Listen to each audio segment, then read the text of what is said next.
Season இருக்கும்போதே இது செஞ்சு கொடுத்து பாருங்கள். பூசணிக்காயில் தான் செஞ்சோம் அப்படிங்கிறது நீங்கள் சொன்னால் மட்டும்தான் தெரியும். அவ்வளோ டேஸ்ட்டாக இருக்கும். எப்படி செய்யுங்கிற பார்த்தலாம். பூசணிக்காயை மேல் தோலையும் நீக்கிட்டு உள்ளே இருக்க அந்த சதப்பகுதி விதை எல்லாத்தையும் நீக்கிட்டு துருவி எடுத்துக்கோங்க. அதை ஒரு பவுலில் சேர்த்துக்கிறேன். அதுக்கப்புறமா 2 மீடியம் சைஸ் பெரிய வெங்காயத்தை கட் பண்ணிவிட்டு இதில் சேர்த்துக்கிறேன். 1 கப் அளவுக்கு கடலை மாவு சேர்த்துக்கிறேன். 1/2 கப் அளவுக்கு அரிசி மாவு சேர்த்துக்கிறேன்.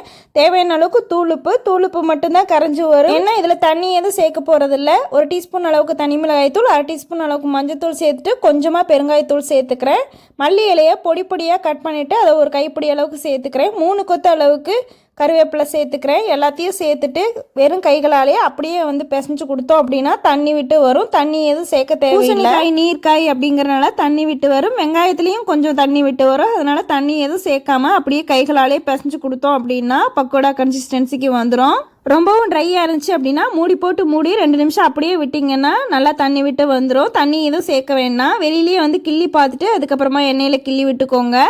எண்ணெய் மிதமான சூட்டில் இருக்கும்போதே கிள்ளி விட்டாதான். ரொம்பவும் எண்ணெய் காஞ்சிருச்சுன்னா கையை பக்கத்தில் கொண்டு போக முடியாது. பக்கோடா ஷேப்புக்கு கொஞ்சமாக கிள்ளி விட்டுக்கலாம். பூசணிக்காய் ஃப்ளேவரே இல்லாமல் நல்லா கிறிஸ்பியாக நல்லா டேஸ்டியாக இருக்கும். மிதமான சூட்டில் வச்சு அப்பப்போ கிளறி கொடுத்துட்டு நல்லா கோல்டன் ப்ரௌன் ஆனதும் எடுத்துட்டா பூசணிக்காய் பக்கோடா தயாராகிடும். ரொம்பவே டேஸ்ட்டாக இருக்கும். கண்டிப்பாக ட்ரை பண்ணி பாருங்கள். பிடிச்சிருந்துச்சுன்னா லைக் பண்ணிவிட்டு யூஸ்ஃபுல்லான வீடியோஸ்க்கு சேனலை ஃபாலோ பண்ணிக்கோங்க.